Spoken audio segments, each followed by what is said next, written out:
သူမကဆိုင်ရှင်နင်းရဲ့ဆက်သွယ်ရန်နံပါတ်ပေးလို့ရမလားလို့မေးတယ်ကျွန်တော်ကဘာလို့မလို့လဲကျွန်တော်ကလေးလေးစားစားနဲ့နေတဲ့လူကောင်းတစ်ယောက်ပါဗျာပစ္စည်းကိုပြင်ပေးပြီးသားကိုလူကိုပါခေါ်သွားချင်နေတာလားလို့ပြန်မေးလိုက်တယ်ရှန်ချင်းချီကလုံးဝစကားမဲ့သွားတယ်သူမကမျက်စိရှိကဒီယောက်ျားကဘာလဲဆိုတာနားမလည်တော့ဘူးခဏတစ်ဖြုတ်ကလောကပြင်ပပညာရှင်ကြီးလို့ဖြစ်နေပြီးခဏအကြာမှာတော့ထူးဆန်းစွာစကားပြောနေပြန်တယ်သူမကမဟုတ်ပါဘူးနောက်တစ်ခါပစ္စည်းပြင်စရာရှိရင်နင့်ကိုချက်ချင်းရှာလို့ရအောင်ပါလို့ရှင်းပြတယ်ကျွန်တော်ကပစ္စည်းမကောင်းမှဆိုလို့ငိုက်ကိုမရှာနိုင်မှကြောက်နေတာပဲထင်တယ်စိတ်ချပါငါဆိုင်ကဒီနေရာမှာပဲရှိတယ်မကောင်းရင်အဲ့ဒီ800ကျပ်ကိုပြန်ပေးလိုက်မယ်လို့ပြောလိုက်တယ်ရှန်ချင်းချီကမျက်နှာကြောတွေတင်းသွားပေမဲ့အလုပ်ပြန်အပ်ဖို့အမြန်ပြန်ရမယ်ဆိုတာသတိရလိုက်တယ်သူမဆိုင်တကားကနေထွက်သွားတာနဲ့ဖုံးမိလာတယ်ဖုံးကိုထုတ်ကြည့်တော့အကယ်ဒမီဌာနမှူးကျိုးတယ်ဟုတ်ဖုံးဆက်လာတာပါဂျန်လင်ရွှေမင်းဘယ်မှာလဲတဲဇိုထရီယွန်နဲ့အေးတို့ကိုတွားပြင်ခိုင်းထားတာမဟုတ်ဘူးလားလို့သူကမေးတယ်သူမကဌာနမှူးစိတ်မပူပါနဲ့ပစ္စည်းပြင်ပြီးပါပြီအခုချက်ချင်းပြန်ယူလာနေပါပြီလို့ဖြေတယ်ဌာနမှူးကပြင်ပြီးပြီဟုတ်လားဘယ်မှာပြင်တာလဲလို့မေးတယ်သူမကအိမ်သုံးလျက်စစ်ပစ္စည်းပြင်တယ်ဆိုင်တဆိုင်မှာပြင်တာပါလို့ပြန်ဖြေလိုက်ဌာနမှူးကဂျန်လင်ရွှေမင်းစိတ်လွတ်သွားပြီလားအဲ့ဒါတဲဇိုထရီယွန်ကစက်နော်လို့မယုံနိုင်တယ်လို့ပြောတယ်သူမကဌာနမှူးကျွန်မမလိမ်ပါဘူးတကယ်ပြင်ပြီးပါပြီထေးဆာကိုဗင်ဆေအေရီဂျင်နဲ့မိုက်ကီယိုမီတာအဆင့်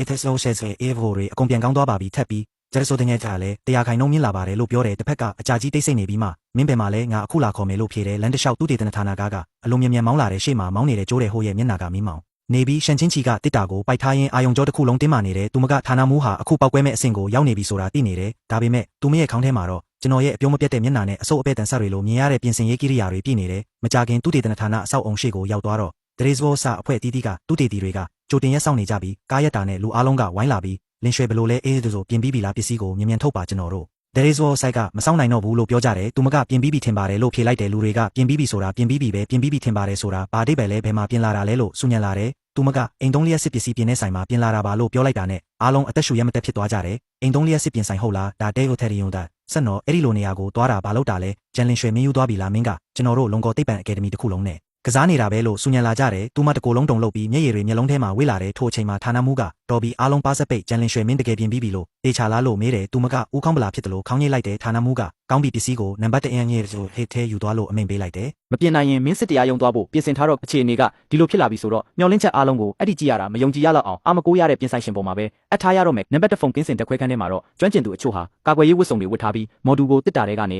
နေအလွန်ဂရုတစိုက်ထုတ်ယူကစမ်းသက်စစ်ဆေးကြတယ်အမလေးဒါဘလို့စော်တာလက်ရမျိုးလဲပြန်ပြင်ထားတဲ့လမ်းကြောင်းတွေကအရန်လာတယ်ဟူဂျန်လင်ရွှေကကျွန်တော်တို့မသိတဲ့ပညာရှင်ကြီးတယောက်ကိုတွားရှာလာတာများလားဒါကမူလစက်ယုံကနေပြန်ယူလာတာနဲ့တူနေတယ်အမဟုတ်သေးဘူးဒါကမူလစက်ယုံထုတ်ထက်တောင်ပိုပြီးပြည်စုံနေတယ်ပြင်ထားတဲ့အရာအထင်းကိုလုံးဝမမြင်ရဘူးမိနစ်အနည်းငယ်တော့မကြခင်ပါပဲအဝေးဘက်ကလူတွေတဲကနေချီကျူးတန်တွေတစ်ခုပြီးတစ်ခုထွက်ပေါ်လာတာကိုကြားလိုက်ရတယ်သူမကဘာလို့ရမှန်းမသိသလိုခေါင်းမော်ပြီးလူတွေဘက်ကိုကြည့်လိုက်တဲ့အခါမဟုတ်သေးဘူးယိုဒီပစ္စည်းကနည်းနည်းမမှန်ဘူးဒီပစ္စည်းကိုချက်ချင်းခွဲချမ်းစိတ်ဖြာပါတာကျွန်တော်တို့စီမှာဒီလိုပြုပြင်ရေးပစ္စည်းမျိုးမရှိသလိုပဲလို့ပြောကြတယ်ဟုတ်ကဲ့ဌာနမှုဆိုပြီးပစ္စည်းအဖွဲ့ကစက်တွေကိုချက်ချင်းဖွင့်ကမော်ဂျူလ်ပြုပြင်ထားတဲ့အပိုင်းကိုအပြည့်စုံစကန်လုပ်ပြီးခွဲချမ်းစိတ်ဖြာမှုစတင်လိုက်တယ်ဂျန်လင်ရွှေရဲ့နှလုံးသားကလည်းထပ်ပြီးလက်ချောင်းနဲ့ရောက်မတက်တင်းကျပ်လာတယ်ဌာနမှုရုပ်ကျွန်တော်တို့ database ထဲမှာဒီလိုပစ္စည်းမျိုးကိုအခုထိမရှိသေးဘူးလို့ပြနေပါတ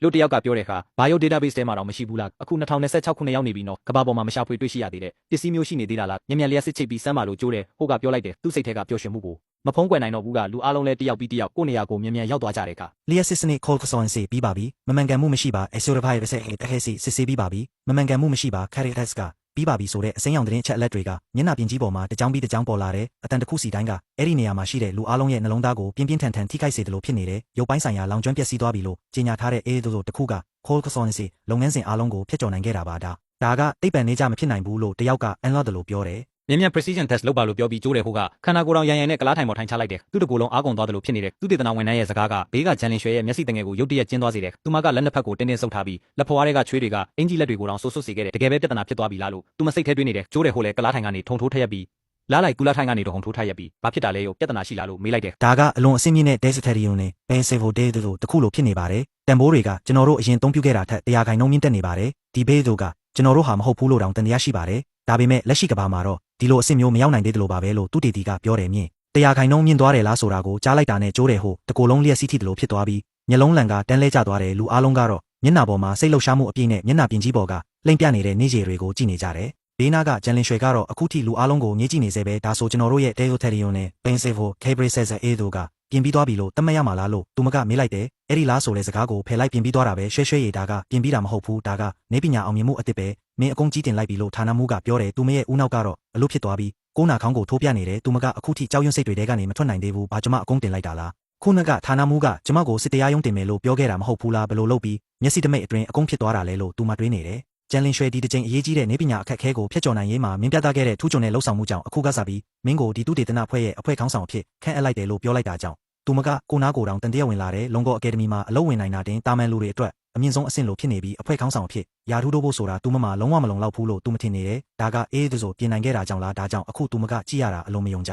ဤရတဲ့လူငယ်ပြောခဲ့တာတွေကမှန်တယ်လို့ယုံလာပြီးသူကဘဲစထရီယုံနဲ့ဘဲစေဖို့ဒဲစီတို့ကိုပြင်ပေးနိုင်ရုံမကတရားခိုင်နှုန်းဒရဆိုတဲ့ငယ်ဖြစ်အေးစစ်စီပိုးဆိုတာပါတကယ်ဖြစ်နေခဲ့တာပါပြောပါကြံဖွဲ့ခေါင်းဆောင်ကျွမ်းကျင်အဖွဲ့အစည်းများကြီးကပြင်မရဘူးလို့ပြောခဲ့တာကိုမင်းကဘယ်စစ်ပတ်ဆက်မှုအဖွဲ့ကိုတွားရှာခဲ့တာလဲဒါမှမဟုတ်ဘယ်ထွေထွေဌာနကိုတွားရှာခဲ့တာလဲဒီလောက်ကြီးတဲ့ကိစ္စဆိုတော့ငါကိုယ်တိုင်တွားရောက်ကျေးဇူးတင်ရမယ်လို့သူကမေးတယ်ကျန်လင်းရွှေကကျမတကယ်မလိမ်ပါဘူးတကယ်ပဲအိမ်သုံးလျက်စစ်ပစ္စည်းပြင်တဲ့နေရာတစ်ခုမှာပြင်လာတာပါလို့ပြောတယ်ပြင်ဆိုင်လေးလား TV တစ်လုံးပြင်တာတောင်အခက်ခဲရှိနိုင်တဲ့နေရာလေးဒါကကျွန်တော်တို့ရဲ့ Desoterion နဲ့ Pensevo ပါနော်ကျန်လင်းရွှေမင်းကျွန်တော်တို့ကိုရဲအောင်လုပ်နေတာလားလို့လူတွေကမယုံနိုင်တယ်လို့ပြောကြတယ်